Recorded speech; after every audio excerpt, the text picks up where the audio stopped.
Welcome to the Tech Egg. Don't get scrambled. Enjoy the video. Start by preparing your footage for HDR editing in Capcut. Record or import 10-bit HDR footage at 4K 60 FPS when possible. Use HDR10 or HLG clips to keep native dynamic range and metadata intact. If available, enable device HDR playback or work on a calibrated monitor with 1000 nits peak brightness. Avoid converting to SDR before editing because you will lose highlight and shadow information irreversibly. Keep original files in a safe folder named HDR source to avoid accidental transcoding. Open Capcut and set the project color profile to HDR and 10-bit editing when available.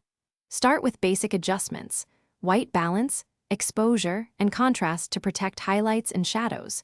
Use the curves tool to lift midtones and cut highlight spikes carefully. Apply color wheels for precise color grading without crushing blacks.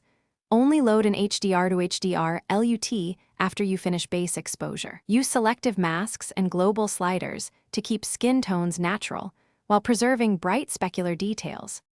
When you finish grading, export using HDR10, 10-bit color, and HEV compression for best results.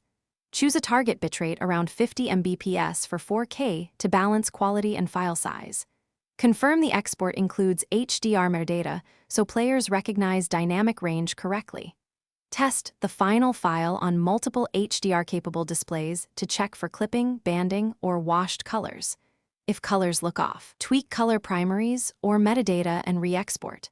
When uploading, verify platform HDR support and include required HDR tags and settings. Thanks for watching. Consider subscribing if I helped unscramble your problems.